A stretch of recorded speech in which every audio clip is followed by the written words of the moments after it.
Bonjour, c'est PistonKirk.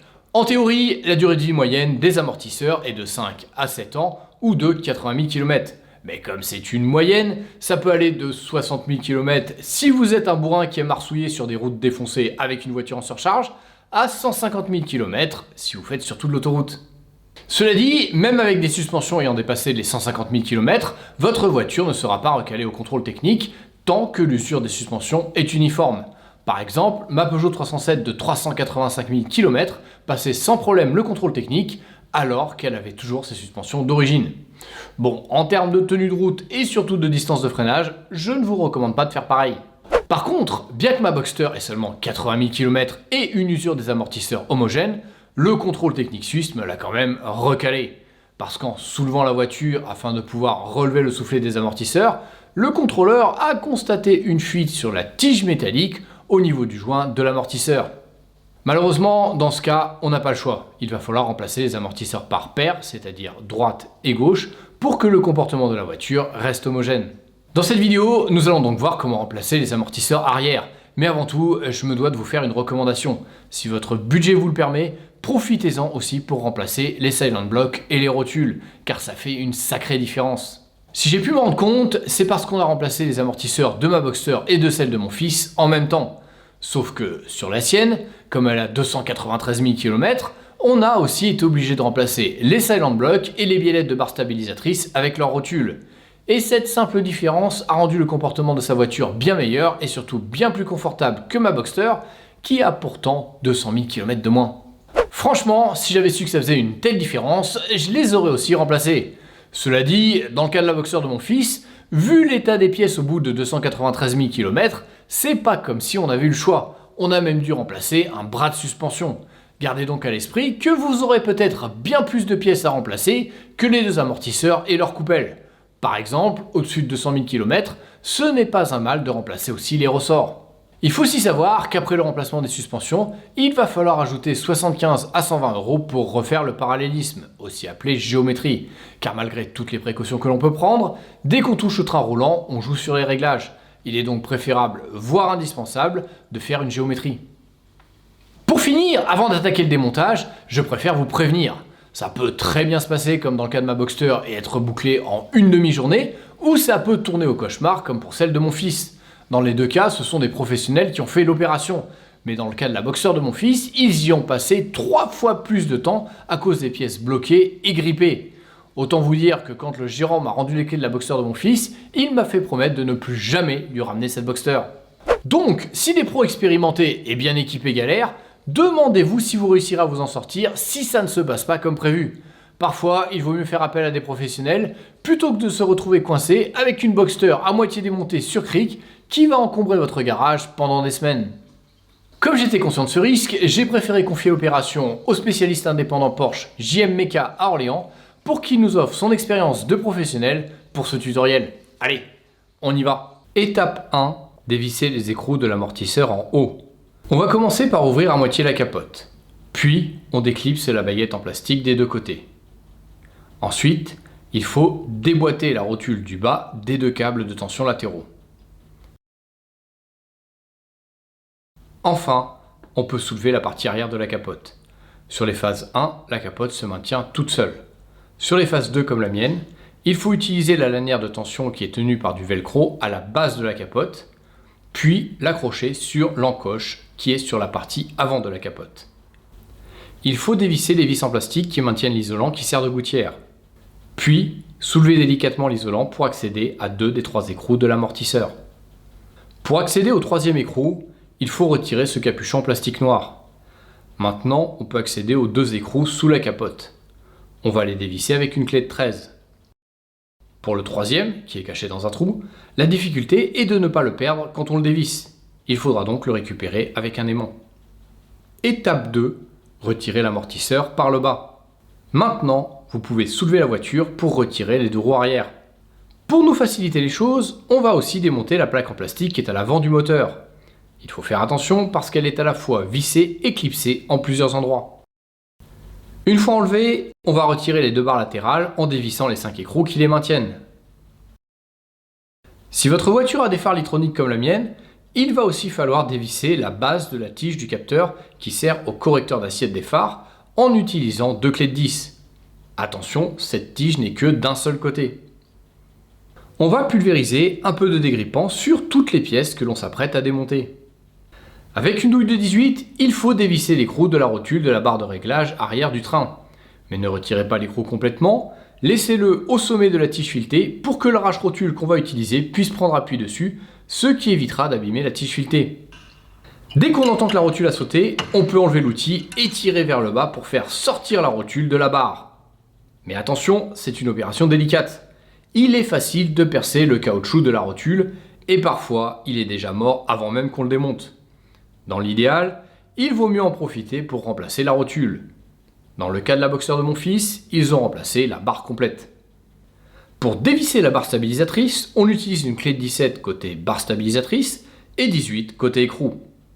Puis on dévisse le second boulon qui maintient la biellette de la barre stabilisatrice à l'amortisseur, ce qui va nous permettre de la retirer. Comme les parties en caoutchouc ont perdu de leur souplesse, sur la Boxster de mon fils, ils ont remplacé les biellettes par des neuves. Et j'aurais probablement dû faire pareil. Avec une clé de 21 pour l'écrou et une clé de 18 pour la tête du boulon, on va devoir dévisser la rotule de la barre qui rigidifie le train roulant. Puis on va aller à l'autre extrémité de la barre pour retirer le boulon avec une clé de 18. À présent, on peut retirer la barre de maintien. 3 câbles sont clipsés sur l'amortisseur. On va devoir les retirer. Puis, on soulève le loquet de la prise du témoin d'usure pour enlever le câble. À ce stade, en théorie, on aurait dû pouvoir retirer l'amortisseur avec un comprimeur de ressort, mais l'outil s'est avéré inadapté à l'espace restreint de l'aile. On va donc devoir se donner un peu plus de jeu pour faire sans. On va donc démonter le moyeu central en prenant soin de d'abord revisser un des boulons de roue pour éviter de casser les vis qui maintiennent le disque. Avec un maillet, on va faire reculer l'axe du moyeu pour donner un peu de jeu. Comme on va retirer l'axe de la barre de réglage de suspension, on marque la position de la rondelle excentrée qui permet le réglage pour la remettre dans la même position au remontage. Cela dit, même si on la cale au même endroit, le réglage sera perdu. Il faudra faire une géométrie chez un spécialiste pour retrouver un parallélisme correct. On démonte l'axe avec une clé de 19, puis on le retire. Et si vous vous demandez pourquoi on n'a pas retiré cette rotule plutôt que l'axe, c'est tout simplement pour ne pas risquer d'abîmer le caoutchouc de la rotule, car si ça se passe mal, on n'en a pas en stock pour la remplacer. Lorsque l'axe est retiré, on peut enlever la barre pour se donner du jeu. On pulvérise du dégrippant, puis on fait sortir l'amortisseur avec des petits coups de maillet. Dès que l'amortisseur est sorti, on remet le boulon qui sert d'axe à la barre de réglage, puis avec le cric de fosse, on maintient le train roulant pour éviter qu'il ne tire sur les flexibles de frein. Étape 3, préparer les nouveaux amortisseurs. On va récupérer les ressorts. Jérôme commence par marquer au feutre un repère pour se rappeler que la partie la plus basse de la coupelle est alignée avec l'arrière de l'amortisseur. On n'utilisera pas ces coupelles, mais les marques sont là pour nous rappeler la position au cas où. Cette fois-ci, on a assez de place pour utiliser l'outil qui sert à comprimer le ressort.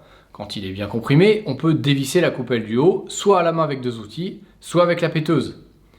Faites bien attention à l'ordre dans lequel vous enlevez les pièces pour pouvoir toutes les remettre dans le même ordre. Pour finir, enlevez le ressort. Voici tous les éléments qui composent le nouvel amortisseur. On commence par passer la butée dans le soufflet. Puis on remet les éléments de la coupelle dans le bon ordre. Tu vois, Il y a un détrompeur. voilà, pas l'empiler mal et que ça le bousille. Il y a un seul endroit où il peut aller. Tous les trois peuvent rentrer, d'accord. Exactement. Tu remets ton ressort, tu fais bien attention d'être au caler. positionnement. Voilà. La rondelle, celle-ci. Tac, donc là, pour pas se refaire avoir, on avait vu tout à l'heure, en gros, le bougeon l'a fait office de repère pour ici.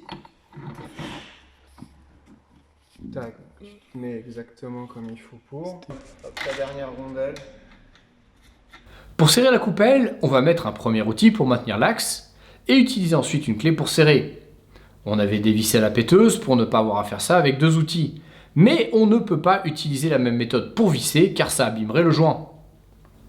Avant de serrer à fond, on s'assure que la partie la plus basse de la coupelle est orientée dans le même sens que ce support métallique de l'amortisseur. Maintenant, on peut remettre en place le nouvel amortisseur et cette fois, on n'a même pas eu besoin de retirer l'axe de la barre de réglage. Avant de tout remonter, on met un peu de graisse de cuivre sur le filetage des boulons pour faciliter un prochain démontage. On va visser les 3 écrous du haut pour maintenir l'amortisseur. Quand on revisse le 3e écrou, pour que l'écrou reste bloqué dans l'outil, il faut le caler avec un peu de papier chiffon. Ça va le maintenir en place quand vous glisserez l'outil dans le trou. N'oubliez pas non plus de remettre le capuchon quand vous avez fini et de remettre en place l'isolant qui sert de gouttière. Pour le remontage de la partie basse, on revisse chaque élément jusqu'à la butée, c'est-à-dire jusqu'au contact, sans serrer, pour nous laisser un peu de jeu dans l'ajustement des pièces. Lorsqu'on remet la barre de réglage, on va caler la rondelle excentrée au niveau de la marque que l'on avait faite, mais malheureusement cette précaution s'avérera inutile car tout a été déréglé et ma roue de gauche avait un décalage de 1 degré vers l'intérieur. Il ne faut pas non plus oublier de reclipser les câbles et de rebrancher la prise. Quand tout est remonté, on peut serrer chacun des boulons avec un couple de 80 Nm. La seule exception est le moyeu des roues qui devra être serré à 380 Nm. Mais comme on ne peut pas faire ça quand la voiture est en l'air, on va d'abord revisser les roues sans le cache-moyeu, ce qui va nous permettre de reposer la voiture au sol. Ensuite, on serre le frein à main et après seulement, on peut utiliser une grande clé dynamométrique pour serrer à 380 Nm. Étape 4, faire une géométrie.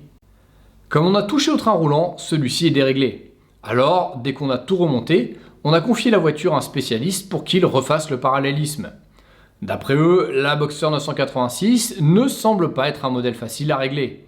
Mais après 45 minutes, j'ai pu repartir avec une voiture qui roulait parfaitement droit.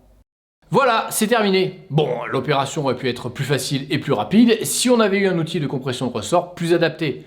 Mais au moins, comme ça, vous saurez comment faire, même dans ce cas de figure. Allez, à la prochaine!